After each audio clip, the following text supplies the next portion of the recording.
Hello all, welcome to our first lecture of 12th HSC board, subject English. आपण टेक्स्टबुकमधल्या पहिल्या कंटेंट्सच्या पेजपासून सुरुवात करूया, म्हणजे इंडेक्स आपला. तिथे तुम्हाला दिसत असेल की there are 4 sections. The first one is prose, म्हणजे सगळा गद्य भाग आहे त्याच्यामध्ये.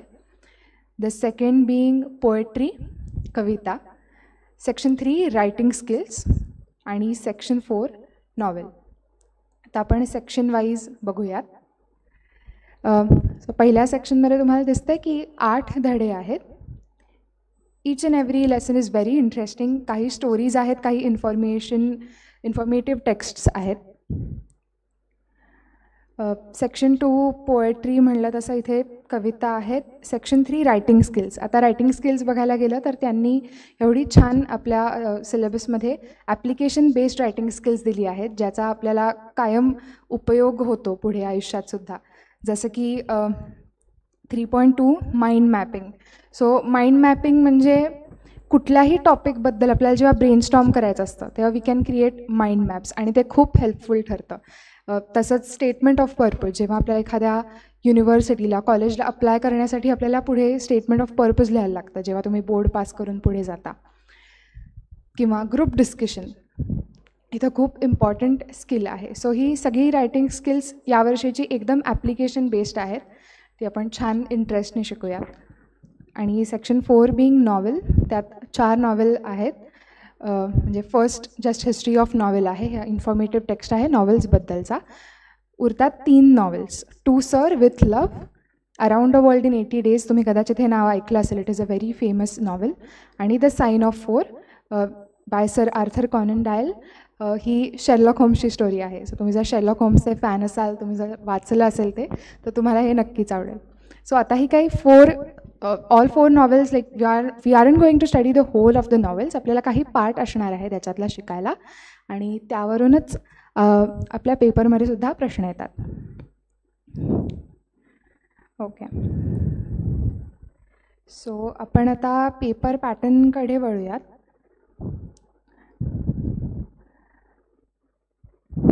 हा 2024चा पेपर आहे.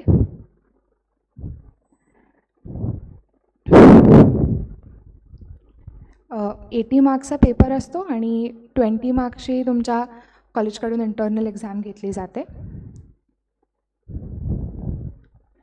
सेक्शन 1 परत प्रोज.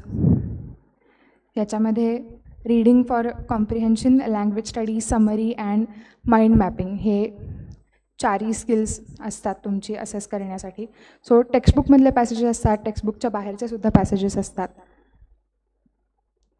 हे पूर्ण ऑप्शन सकट 16 मार्कांचं असतं आणि without options 12 marks.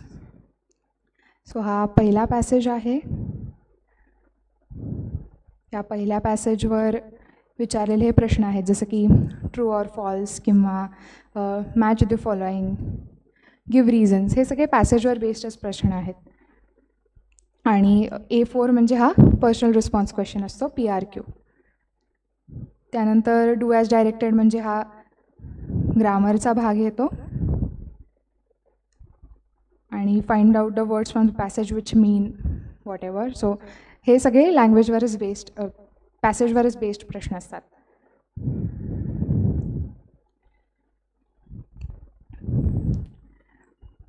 Next one being परत हा दुसरा पॅसेज आहे. याच्यावर परत सिमिलर काही ॲक्टिव्हिटीज असतात. So this passage is for 12 marks.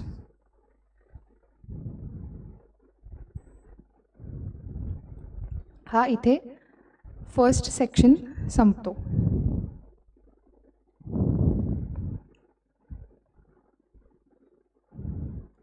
त्यानंतर वी कम, आता इथे मी म्हटलं तसं सेक्शन 1च्या शेवटी right a summary of the above extract by using the following points. So इकडेच ते समरीसुद्धा करायला सांगतात आणि माइंड मॅपसुद्धा करायला सांगतात. हे दोन्ही या सेक्शनमध्ये इन्क्लूड असतं, रीडिंग कॉम्प्रिहेन्शनच्याच. त्यानंतर सेकंड सेक्शन असतो पोएट्रीचा, ज्याच्यामध्ये परत एकदा रीडिंग कॉम्प्रिहेन्शनसारखं पोएमवर प्रश्न विचारले जातात. ह्याच्याशिवाय पोएम ॲप्रिसिएशन, सो मगाशी ज्या आपण कॉन्टेंट्समध्ये पोएम बघितल्या त्या प्रत्येक पोएमचं आपण एक ॲप्रिसिएशन, ज्याला आपण मराठीमध्ये कवितेचं रसग्रहण म्हणतो, तसं आपण लिहिलेलं असतं. म्हणजे आपण प्रत्येक कवितेनंतर ते डिस्कस करून लिहून घेणार असतो. तर ते सुद्धा ह्याच सेक्शनमध्ये विचारलं जातं. सो ही पहिली कविता आहे जी आपल्या टेक्स्टबुकमधलीच आहे आणि त्यावर बेस्ड हे प्रश्न आहेत. पहिला प्रश्न again it is directly from the passage, directly from the poem. आणि सेकंड वनमध्ये तुम्हाला एक वेब चार्ट कंप्लीट करायला सांगितलं आहे. थर्ड वन हा एक kind of personal response question आहे परत. आणि फोर्थ वन परत डिरेक्टली फ्रॉम द पोएम. हां, आणि असे काही क्रिएटिव्ह प्रश्नसुद्धा येऊ शकतात, जसं की compose a poem of your own in about 2 to 4 lines on the topic of beauty. So don't worry, हा पेपर बघून अजिबात घाबरून जाऊ नका, कारण की ग्रामर, रायटिंग स्किल्स, हे सगळे क्रिएटिव्ह गोष्टी, या सगळ्याची तयारी आपण छान करून घेणारच आहोत आपल्या अपकमिंग लेक्चर्समध्ये.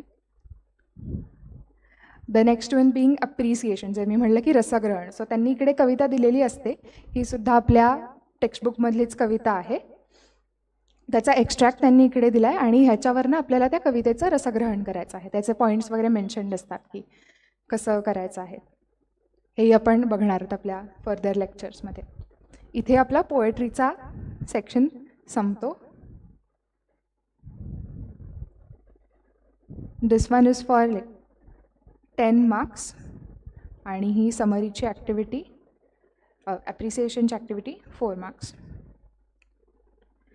Section 3 is writing skills. Total 16 मार्क्ससाठी रायटिंग स्किल्स आहेत, ज्यामध्ये आता परत इंटरनल ऑप्शन्स असतात. So no need to worry, आपण सगळंच प्रिपेअर करणार आहोत, but again you have some options in the paper की तुम्हाला कुठलं सोडवायचं आहे. ह्याच्यामध्ये attempt any one of the following activities. So पहिला आहे ड्राफ्टिंग अ व्हर्च्युअल मेसेज. मगाशी रायटिंग स्किलच्या सेक्शनमध्ये हा तुम्ही पाहिला असेल. सो इकडे ती सिच्युएशन दिली, यावरून आपल्याला एक मेसेज ड्राफ्ट करायचा असतो आणि ह्याला ऑप्शन आहे स्टेटमेंट ऑफ पर्पज, जे मी म्हणलं की पुढे आपल्याला कॉलेजला वगैरे अप्लाय करण्यासाठी हे उपयोगी पडतं. तर तोच हा प्रश्न आहे. किंवा ह्याला थर्डसुद्धा ऑप्शन आहे की ग्रुप डिस्कशन, म्हणजे एक टॉपिक दिलेला आहे, त्यावरून आपल्याला एक ग्रुप डिस्कशन डायलॉग फॉर्ममध्ये काइंड ऑफ ते लिहून काढायचं असतं. आता हा रायटिंग स्किल्समधला क्वेश्चन ए झाला. नेक्स्ट आहे question B. It is again for 4 marks. ह्याच्यामध्येही तुम्हाला 3 ऑप्शन्स आहेत. So first one being email, second one report writing आणि थर्ड इंटरव्ह्यू. आता हे आपल्या टेक्स्टबुकमध्ये या वर्षीच्या नाही आहेत, बट मागच्या वर्षी किंवा शाळेमध्ये शिकलेले सुद्धा सगळे रायटिंग स्किल्स, सगळं ग्रामर माहीत असणं अपेक्षित आहे आणि ते सुद्धा इथे विचारलं जाऊ शकतं. त्यामुळे ईमेल आहे, ईमेलला ऑप्शन आहे रिपोर्ट रायटिंग, टॉपिक दिला आहे त्यावरून आपल्याला रिपोर्ट लिहायचा आहे. आणि थर्ड वन आहे इंटरव्ह्यू. आता हे सगळं basic grammar, basic writing skills जरी तुम्हाला आता आठवत नसतील, येत नसतील, तरी काहीही प्रश्न नाही, कारण आपण एकदम बेसिकपासून from the scratch we are going to study everything. आणि आपण छोट्या छोट्या टिप्स अँड ट्रिक्स शिकणार आहोत प्रत्येक टॉपिकच्या वेळी, की how to improve this skill, how to gain maximum marks in the board exam paper. So don't worry. आणि इथे खरं सांगायचं तर पेपर म्हणायला गेलं तर सोपा असतो, कारण इथे तुम्ही जर बघितलं तर इंटरव्ह्यू, इथे तुम्हाला इंटरव्ह्यू लिहायला दिला आहे आणि पुढे परत एवढे सगळे पॉईंट्स मेन्शन केले की तुम्ही कशावरनं घेऊ शकता. आणि असं प्रत्येक ठिकाणी आढळेल तुम्हाला की सगळीकडेच काहीतरी छोटे छोटे पॉईंट्स दिलेले आहेत, यावरूनच आपल्याला लिहायचं आहे. आणि क्वेश्चन सी आहे परत, ह्याच्यामध्ये परत 4 मार्क्सचा. त्याच्यातही ऑप्शन्स आहेत. The first one being speech. So speech draft करायचं आहे, भाषण एक त्यांनी टॉपिक दिलेला असेल त्यावर. Next one being comparing. आता हा मागच्या वर्षीचा टॉपिक आहे 11वीचा, तुम्हाला जर आठवत असेल. सो एखाद्या कार्यक्रमाचं अँकरिंग जे करतात, सूत्रसंचालन, तर ते लिहून काढायचं. इमॅजिन करायचं की आपण अँकर आहोत आणि ते लिहून काढायचं, असा हा टॉपिक आहे. किंवा ह्याला थर्ड ऑप्शन आहे एक्सपान्शन ऑफ आयडिया, जे आपण अगदी शाळेपासून करत आलो आहोत, की एखादी काहीतरी आपल्याला म्हण वगैरे दिली जाते, एखादी इडियम, फ्रेज, आणि ते आपल्याला एक्सपांड करायचं असतं. परत एकदा इथे त्यांनी त्याचे सुद्धा पॉईंट्स दिले आहेत, सो नो नीड टू वरी. त्यानंतर ह्यातला क्वेश्चन डी आहे, परत एकदा 4 मार्क्सचा. त्याच्यातही ऑप्शन्स आहेत. First one being review. So इथे बुक किंवा मॅगझिनचा रिव्ह्यू लिहायचा आहे. त्यानंतर ब्लॉग. सो ब्लॉग हा सुद्धा मागच्या वर्षीचा टॉपिक आहे आणि म्हटलं तसं म्हणजे ब्लॉग हा इतका करंटली फेमस आहे की आपण ऑनलाईन सगळेजण कशावरचे ब्लॉग्स वाचत असतो. So these writing skills are not at all outdated. आपल्याला ते रोजच्या जीवनात लागत असतात, आपण रोज त्यांच्याशी इंटरॅक्ट करत असतो. सो हा ब्लॉग आहे. परत एकदा ऑप्शन आहे यालासुद्धा, पण ह्याच्यावर टॉपिक दिला आहे, यावर आपल्याला ब्लॉग लिहायचा आहे. The next one being appeal. So एखाद्या गोष्टीसाठी आवाहन करायचं आहे लोकांना, त्याचेसुद्धा त्यांनी इकडे पॉईंट्स दिलेले आहेत, टॉपिक दिला आहे, त्यावरून अपील लिहायचं आहे. हा परत हा क्वेश्चन डी होता 4 मार्क्ससाठी. ह्यातसुद्धा आपण 3 ऑप्शन्स पाहिले. इकडे आपला रायटिंग स्किल्सचा सेक्शन संपतो. Now we come to the 4th section, literary genre novel. So मी जे तुम्हाला म्हणलं की आपल्या टेक्स्टबुकमध्ये 3 नॉवेल्स आहेत आणि त्याच्या आधी एक चॅप्टर आहे हिस्ट्री ऑफ नॉवेल. त्यावर बेस्ड हे सगळे प्रश्न असतात. आता हा सेक्शन खूप इम्पॉर्टंट आहे कारण ह्याला मार्क्स पण जास्त आहेत, 16 मार्क्सचा. आणि प्रत्येक नॉवेल जरी तिकडे पूर्ण दिलेलं नसलं तरी प्रत्येक नॉवेलचा सिनॉप्सिस, समरी, त्यातले कॅरेक्टर्स, त्यातला मेन प्लॉट, सेटिंग हे सगळं तिकडे दिलेलं असतं आणि ते आपल्याला छान डीपमध्ये स्टडी करायचं आहे, लक्षात ठेवायचं आहे. हां, ह्याच्यात सगळ्यात महत्त्वाचा भाग म्हणजे आपल्याला रीडिंग कॉम्प्रिहेन्शनमध्ये कसं तिकडे ते पॅसेजेस देत होते आणि पॅसेजेसवर बेस्ड आपल्याला प्रश्न सोडवायचे. पण नॉवेल सेक्शनमध्ये पॅसेजेस येत नाहीत, ते आपल्याला लक्षात ठेवायचं. आणि म्हणून ह्याची वर्षभर सुरुवातीपासूनच छान ते सगळं वाचून नीट त्याची स्टोरी लाईन लक्षात ठेवायचा प्रयत्न करायचा आहे. त्याची उत्तरं आपण खूप वेळा लिहून बघणार आहोत, प्रॅक्टिस करणार आहोत. Will try and improve our answers and will do everything. But इकडे पॅसेजेस येणार नाही, ती खूप मोठी गोष्ट आहे. ही महत्त्वाचा पॉईंट आहे, लक्षात ठेवा. सो पहिला हा जो आहे हे हिस्ट्री ऑफ नॉवेलवर हा प्रश्न बेस्ड असतो. हा जो क्वेश्चन ए आहे. आणि त्या हिस्ट्री ऑफ नॉवेलमध्ये बरेच नॉवेल टाईप्स, नॉवेल कसं सुरू झालं, त्याच्यात काय काय भाग असतात, कसं लिहायचं वगैरे, असं बरंच काय काय गोष्टी इन्क्लुडेड असतात. तर त्यावर बेस्ड हा प्रश्न आहे. आपल्या टेक्स्टबुकमध्येच हा चॅप्टर आहे history of novel.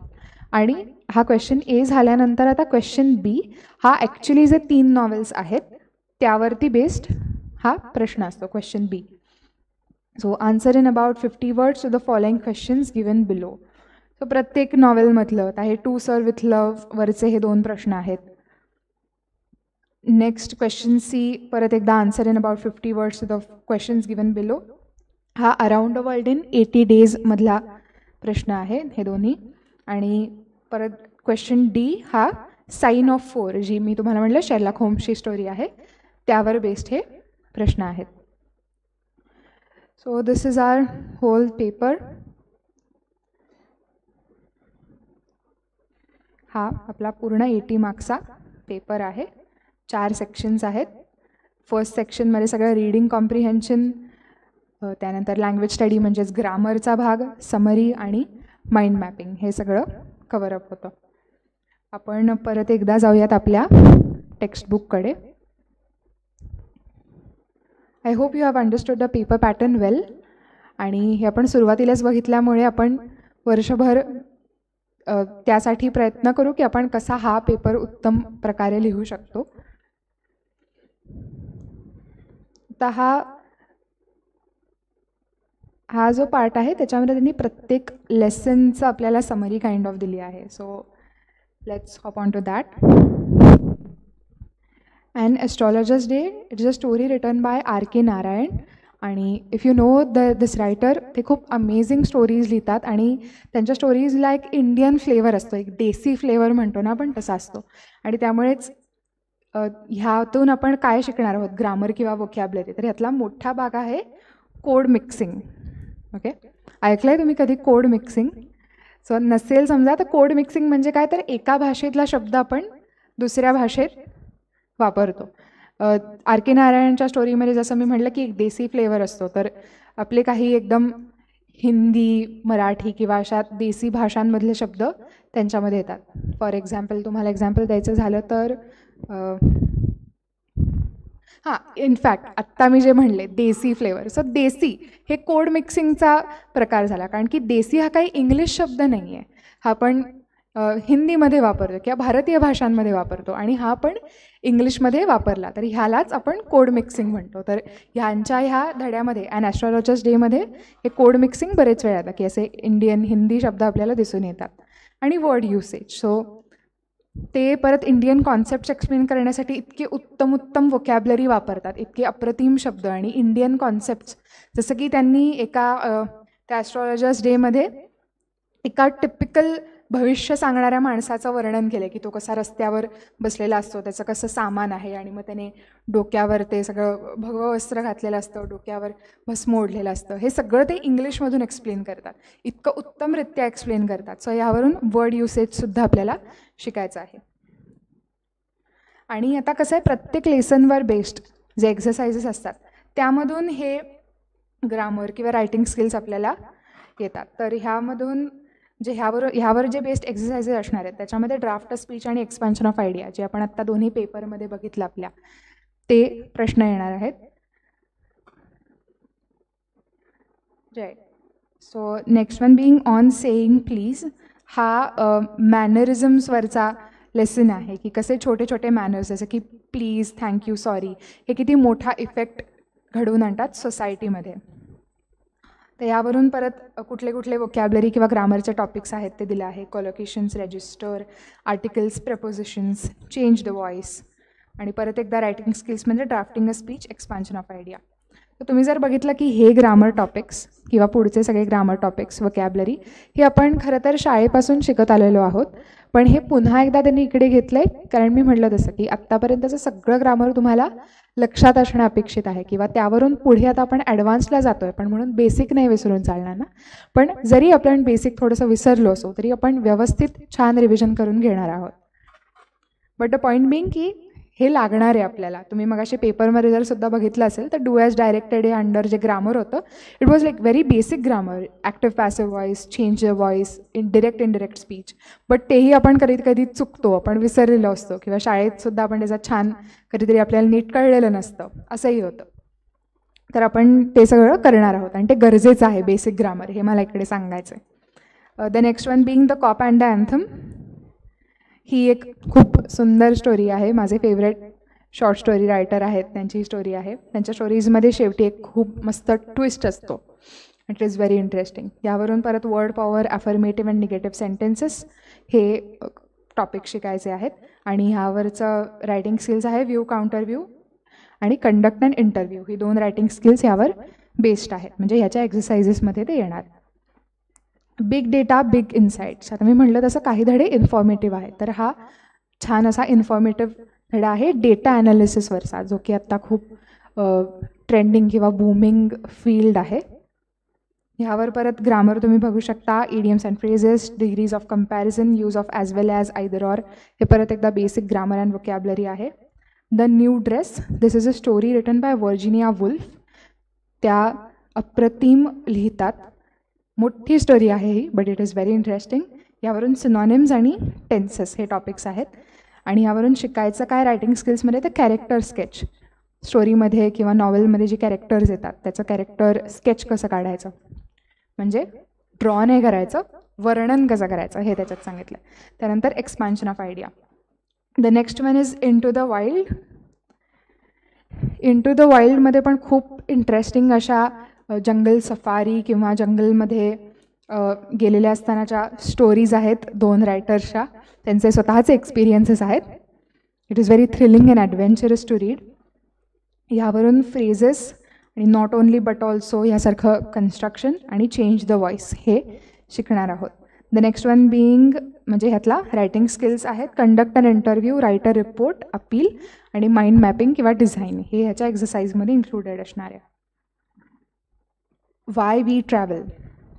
Y we travel नावातच सेल्फ एक्सप्लेनेटरी आहे.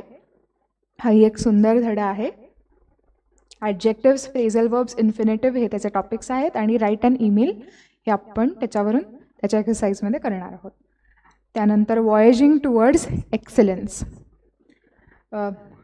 हा एक सुंदर धडा आहे. ह्यावरून phrases, register, primary and modal auxiliary verbs, clauses हे ग्रामर आणि वोकॅब्युलरी टॉपिक्स आहेत. आणि राईट अ फ्लायर, फ्लायर बनवणे, एखादं ब्रोशर, हे याच्यावरून शिकणार आहोत. परत एकदा related to very related to daily life. आपल्याला दररोज आपण कशा कशाचे ब्रोशर, फ्लायर बघत असतो, कधी कधी आपल्याला बनवायला सुद्धा लागतात. राईट. सो आय होप की हा सेक्शन 1 तुम्हाला नीट कळला असेल. If yes, we can proceed further. प्रत्येक सेक्शनच्या सुरुवातीला ना त्यांनी असं टेबल दिलेलं आहे. It is very good for us की आपण ते नीट समजून घेऊ शकतो पहिल्याच ह्याच्यामध्ये की काय काय असणार आहे आपल्या टेक्स्टबुकमध्ये. एक छोटीशी summary. This is the whole first section we are going through.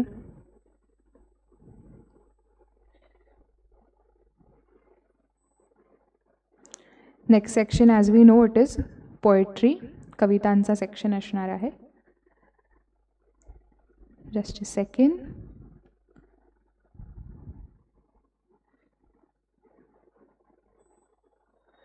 Yes, we have arrived on the section 2. Song of the Open Road नावाची आपली पहिली कविता आहे. आणि त्याच्यामध्ये आता कवितांमध्ये सगळ्यात महत्त्वाचं काय किंवा त्यातून हायलाईट करण्यासारखी मोठी गोष्ट म्हणजे पोएटिक डिव्हायसेस, ओके, किंवा फिगर्स ऑफ स्पीचसुद्धा, ज्याला आपण मराठीत अलंकार म्हणतो, कवितांमध्ये ते येतातच. सो प्रत्येक कवितेत कुठला ना कुठला अलंकार असा आहे की जो वापरला गेला आहे, हायलाईट झाला आहे. त्यामुळे त्या कवितेला सौंदर्य प्राप्त झालं आहे. जसं अलंकारांमुळे आपल्याला सौंदर्य प्राप्त होतं, तसंच ह्या भाषिक अलंकारांमुळे कवितेला सौंदर्य प्राप्त होतं. तर पहिलं सॉन्ग ऑफ द ओपन रोडमधलं पोएटिक डिव्हायसेस काय काय आहेत तर metaphor, paradox, free verse, repetition. आता ह्यातली काही तुम्ही शाळेत किंवा 11वीमध्ये वगैरे शिकली असतील पोएटिक डिव्हायसेस किंवा फिगर्स ऑफ स्पीच. जी नसतील किंवा आधीची कच्ची राहिली असतील आपण सगळं करून घेणार आहोत. डोंट वरी, एकदम इंटरेस्टिंग पद्धतीने आपण शिकूयात. खरं तर हे अलंकार ना लोकांना उगाच जड वाटतात, घाबरतो आपण की बापरे अलंकार, कविता आम्हाला नाही झेपत, हे कवितेचं रसग्रहण वगैरे, बापरे बापरे. पण असं नसतं खरं तर. आता जसं की आपण जर उपमा अलंकार घेतला किंवा इंग्लिशमधलं सिमिली, मेटाफोर, कम्पॅरिझन करणे, तर हे आपण अगदी किती सहज वापरतो. म्हणजे रोजच्या आयुष्यातही एखाद्या गोष्टीची दुसऱ्या गोष्टीशी तुलना करणे. म्हणजे फॉर एक्झाम्पल अगदी आपण कुठल्या तरी आपला मित्र फार नटून आला असेल आणि असं एकदम हिरोगिरी करत असेल तर आपण म्हणतो की काय शाहरुख खान झालास होय.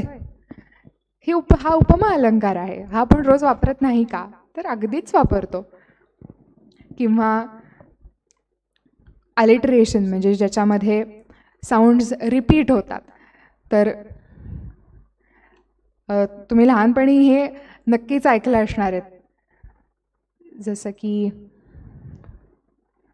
करकरे काकूंनी करकरे काकाचे कामांचे कागद काळ्या कात्रीने करा करा करा करा कापून कचरा कुंडीत कोंबले. ऐकलंय की नाही?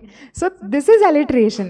हे आपण लहानपणापासून नेहमीच बघत आलो आहे, ऐकत आलो आहे. So there is no need to be afraid of poetry और पोएट्रीचा सेक्शन किंवा figures of speech, poetic devices. हे माहिती आपल्याला सगळं. आपण सगळे अगदी कवी नसलो तरी ह्या अशा गोष्टी आपण रोजच्या जीवनात वापरतच असतो. So don't worry. The next one being Indian weavers, written by Sarojini Naidu. खूप सुंदर कवयित्री आणि कवयित्रींशिवाय त्यांचं खूप मोठं आहे. आपण ज्या बघायला गेलो त्यांचं कार्य, बट कवयित्री त्या अतिशय उत्तम होत्या. तर त्यांची ही कविता आहे इंडियन वीवर्स, ज्यामध्ये आपल्याला मेटाफर, सिमिली, आणि राईम स्कीम हे बघायला मिळणार आहे पोएटिक डिव्हायसेसमध्ये. सो ह्या प्रत्येक ह्याच्यावर सुद्धा रायटिंग स्किल्स आहेत. तर पहिल्या ह्याच्यावर appreciation, composing lines, poem, right a blog, expansion of idea. So जे आपल्या पेपरमध्ये प्रश्न आले ना, कंपोजिंग लाईन्स किंवा poem, so compose 2 to 4 lines poem on beauty, असं आपण मगाशी बघितलेल्या क्वेश्चन पेपरमध्ये प्रश्न आला होता. सो हे सुद्धा सगळं आपण हे कविता शिकता शिकताच साईड बाय साईड करणार आहोत. इंडियन व्ह्युअर्सला काय काय स्किल्स आहेत तर ॲप्रिसिएशन ऑलमोस्ट प्रत्येक कवितेलाच असणार आहे, कारण की सगळ्याचंच ॲप्रिसिएशन, रसग्रहण आपल्याला करायचं आहे. कंपोजिंग लाईन्स परत एकदा, अपील आणि रिपोर्ट रायटिंग हे यावरचे स्किल्स आहेत. द इंच केप रॉक ही एक कविता आहे, ऑलमोस्ट एक स्टोरी सांगितली आहे ह्याच्यामध्ये. तर ह्याच्यातून राईम स्कीम आणि अलिट्रेशन हे पोएटिक डिव्हायसेस बघायचे आहेत. एक्सपान्शन ऑफ एन आयडिया आणि अप्रिसिएशन हे रायटिंग स्किल्स बघायचे आहेत. Have you earned your tomorrow ही खूप सुंदर इंट्रॉस्पेक्टिव्ह म्हणजे आपल्याला विचार करायला लावणारी कविता आहे. ह्याच्यातून अलिट्रेशन, इंट्रॉगेशन आणि ओनोमॅटोपिया हे पोएटिक डिव्हायसेस आहेत. आता ह्याचं स्पेलिंग फार इंटरेस्टिंग आहे ओनोमॅटोपियाचं. बघताना वाटतो ओनोमॅटोपोइया, पण तसं नाही आहे, ओनोमॅटोपिया. सो इंग्लिश ही मजेदार भाषा आहे, गमतीशीर भाषा आहे. जसं लिहिलेलं असतं तसं आपण वाचत नाही, जसं वाचतो तसं लिहिलेलं नसतं, उच्चार वेगळे असतात, बट म्हणूनच त्याला गंमत आहे, म्हणून त्याला सौंदर्य आहे. यातनं रायटिंग स्किल्स कुठले शिकतो आपण? तर appreciation, draft, design a mind map, conduct an interview, compose a poem. त्यानंतर फादर रिटर्निंग होम ही प्रत्येकाला आपापले बाबा आठवतील ही कविता वाचल्यावरती, की आपले बाबा आपल्यासाठी किती कष्ट करतात किंवा कसं त्यांचं रुटीन असतं, कसे ते दमून ऑफिसमधून येतात, ह्याचं हे वर्णन आहे. सिमिली, ॲलिट्रेशन, ओनोमॅटोपिया हे ह्यातले पोएटिक डिव्हायसेस आहेत. आणि काउंटरव्ह्यू, डायलॉग्स फॉर ग्रुप डिस्कशन हे रायटिंग स्किल्स आहेत. मनी नावाची परत एकदा एक इंट्रॉस्पेक्टिव्ह पोहेम आहे. यातून inversion, simile, repetition, onomatopoeia, antithesis, rhyme scheme, बापरे खूप पोएटिक डिव्हायसेस आहेत, बट आपण शिकणार आहोत, डोंट वरी. त्यानंतर appreciation, compose a poem, expansion of an idea हे रायटिंग स्किल्स आहेत. She walks in beauty, imagery, simile, metaphor, and the list goes on. Similarly appreciation, compose a poem, या. The next one, small towns and rivers, metaphor and antithesis. आणि debate, compose lines, appreciation, dialogue हे यातलं writing skills आहेत. आता या प्रत्येक कवितेतून घ्यायचे किंवा मगाशी धड्यांवर सुद्धा की व्हॅल्यूज अँड लाईफ स्किल्स हा सुद्धा एक कॉलम आहे, तुम्ही तो वाचा नक्की नंतर. Will hop on to the next section which is writing skills. As you no,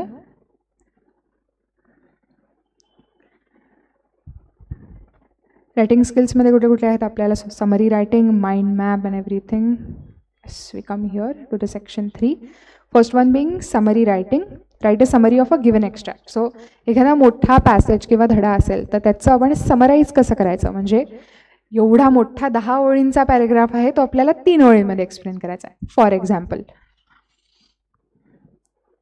तर हे सुद्धा स्किल इतकं उपयोगी पडतं. म्हणजे काही काही लोकांना बघा बोलताना सुद्धा पाल्हाळ लावायची सवय असते, की बाबा तुझी ट्रिप कशी झाली, हे बोलल्यावर तो 1 तास बडबड करेल त्याच्यावर, की आम्ही इथून निघालो, असं झालं तसं झालं. तर काही काही डिटेल्स असतात जे स्किप केले तरी चालतात किंवा छोटंसं थोडक्यात सांगितले तरी चालतात. तर हे लाईफ स्किल आपल्याला फक्त लिहिताना नाही तर बोलताना सुद्धा उपयोगी पडणार आहे. नेक्स्ट वन आहे माइंड मॅपिंग. त्याचं टायटल आहे do schools really kill creativity, कारण की त्या टॉपिकवरचा हा माइंड मॅप आहे. तर मगाशी मी तुम्हाला माइंड मॅप काइंड ऑफ समजवलंच की कसा तो उपयोगी पडतो. नोट मेकिंग हे स्किल आहे जे तुम्हाला कॉलेजच्या आयुष्यात तर खूपच उपयोगी पडतं, कारण की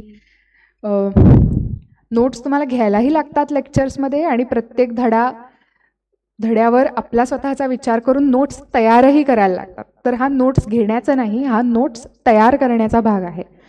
convert a passage or extract into tree diagram किंवा टेबल. म्हणजे आपल्यासमोर जी भली मोठी इन्फॉर्मेशन आहे जी वर्बल फॉर्ममध्ये आहे ती थोडीशी पिक्टोरियल फॉर्ममध्ये किंवा डायग्रॅमच्या फॉर्ममध्ये अशी नॉन वर्बल कशी करता येईल, त्याच्यापासून नोट्स कशा तयार करता येतील ह्याच्याबद्दलचा हा टॉपिक आहे. Next one being statement of purpose. I think I have said enough about this topic. SOP ज्याला आपण म्हणतो. त्यानंतर drafting a virtual message. Drafting a message on different given topics a situations. मग अशी तुम्ही एक प्रश्न बघितला असेल क्वेश्चन पेपरमध्ये. सो एखादी सिच्युएशन दिलेली असते आणि तो निरोप आपल्याला इन शॉर्ट दुसऱ्या व्यक्तीपर्यंत पोहोचवायचा आहे, की समजा बाबा मी घराच्या बाहेर चालले आहे आणि मला यायला 4 वाजणार आहेत, तर खाणं टेबलावर ठेवलं आहे ते जेवून घे. अशी सिच्युएशन काहीतरी दिलेली असते. हे बेसिक एक्झाम्पल झालं आणि हे आपल्याला एका मेसेजमध्ये लिहायचं आहे, की समजा बायको बाहेर चालली आणि तिला नवऱ्याला हा मेसेज लिहून ठेवायचा की असं असं मी बाहेर चालले, तू खाऊन घे. सो हा टॉपिक आहे. तर हे पण बघा ना किती युजफुल आहे. हे आपण करतोच ॲक्च्युली. आपण हे सगळं गोष्टी आपण रोजच्या जीवनात करतोच. ते फक्त एका फॉर्मॅटमध्ये बसवून आपल्याला त्या इकडे करायच्या आहेत. Next one being group discussion, quite clear from the name itself. Frame dialogues, give opinions, suggestions. So group discussion चालेल की एका ग्रुपमध्ये एखादा विषय आहे आणि ते लोक आपापसात चर्चा करत आहेत. मग त्याच्यात ते प्रश्न विचारणार, एकमेकांना शंका उपस्थित करणार, उत्तरं देणार, त्यांचे प्रत्येकाचे वेगवेगळी मतं प्रकट करणार, वेगवेगळे पॉईंट ऑफ व्ह्यूज, ओपिनियन्स हे सगळे येणार. सो ही यातली 6 रायटिंग स्किल्स आहेत. Each and every is very interesting आणि very applicable in daily life. Okay, so finally we move on to the last section, which is novels.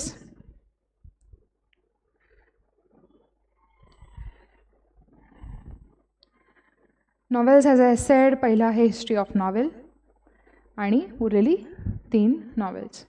So इथे छोटीशी त्यांनी समरी दिली आहे, ह्याच्यात काय काय असणार आहे. सो हिस्ट्री ऑफ नॉवेल याचा ऑथर काही नाही, जॉनरानी टाईप नाही, कारण की हा जस्ट एक टेक्स्ट आहे. सो यावरनं रायटिंग स्किल्स सुटली आहे. तर writing a note on a character, theme, plot, language, setting. आता हे आपल्याला प्रत्येक नॉवेलविषयी करायचं आहे की त्यातलं कॅरेक्टर कशी आहेत, त्यांचं आपल्याला वर्णन लिहायची प्रॅक्टिस करायची आहे. थीम त्या नॉवेलची काय आहे, त्याचा प्लॉट काय आहे, कथानक म्हणजे, लँग्वेज कशी आहे, स्टाईल कशी आहे, त्या लेखकाची लेखनशैली कशी आहे, सेटिंग म्हणजे ते कुठल्या काळामध्ये, कुठल्या परिसरात, कुठलं शहर, कुठला देश, काय आहे, कशात घडतं आहे ती गोष्ट, कुठे आणि कधी घडलेली आहे, हे सगळं. तर पहिला तर इन्फॉर्मेटिव्ह टेक्स्ट आहे हिस्ट्री ऑफ नॉवेल, ज्यामध्ये नॉवेल्सबद्दलचं सगळं दिलेलं आहे. टू सर विथ लव्ह हे E.R. ब्रेथवेट यांनी लिहिलेलं नॉवेल आहे. ऑटोबायोग्राफिकल नॉवेल आहे, त्यांचं स्वतःचं आत्मचरित्र काइंड ऑफ, आणि यावरून पुन्हा त्याच ॲक्टिव्हिटीज आहेत. Around a world in 80 days, as I said, Jules Verne. तुम्ही कदाचित हे वाचलंही असेल नॉवेल काही जणांनी मूवी पाहिली असेल. खूप ॲडव्हेंचरस आणि सुंदर अशी कथा आहे याची. आणि जॉनर दिलेलाच आहे, किंवा टाईप दिलेला आहे ॲडव्हेंचर. आणि शेवटचा द साइन ऑफ 4. मी याविषयी खूप बोलले आय गेस, कारण की मला शेरलॉक होम्स पर्सनली खूप आवडतात, त्यांची पुस्तकं वाचायला, त्यांच्यावरची सर आर्थर कॉनन डॉयल यांनी लिहिलेली. आणि ही मिस्ट्री किंवा सस्पेन्स आहे ऑफकोर्स, कारण की शेरलॉक होम्सच्या स्टोरी या डिटेक्टिव्ह स्टोरीज असतात. Right, so we come to the end of this textbook. आज आपण पूर्ण टेक्स्टबुकचा एक रिव्ह्यू घेतला, आपण पेपरसुद्धा बघितला. जो आपण पेपर बघितला तो 2024 सालचा पेपर होता बोर्डाचा. त्यात कसे प्रश्न आलेले, किती मार्क्सला काय वगैरे, आपण हे साधारण बघितलेलं आहे. आय गेस तुम्हाला टेक्स्टबुकचा सुद्धा एक ओव्हरव्ह्यू आला असेल की आपण वर्षभरात कसं कसं काय काय करणार आहोत.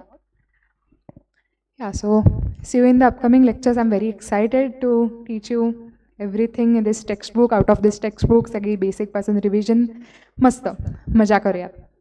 आणि भाषेचं काय असतं माहिती आहे, आपण भाषा ही आपलं बोलण्याचं, लिहिण्याचं, व्यक्त करण्याचं माध्यम आहे. ती फक्त पुस्तकापुरती मर्यादित राहिलीच नाही पाहिजे. कारण तुम्ही अगदी कॉमर्सचा पेपर लिहिताय, तुमच्या CAचा एंट्रन्सेसचा पेपर लिहिताय, कशाचा आहे, तुम्हाला इंग्लिश लागणारच आहे. म्हणजे कुठलीही भाषा असो, आता आपण इंग्लिश शिकतो तर भाषा ही लागणारच आहे काहीही व्यक्त करण्यासाठी. सो इंटरेस्टनी छान शिकूयात. करायचं तर आहेच बोर्डाची तयारी, तर छान करूयात. Okay, thank you so much.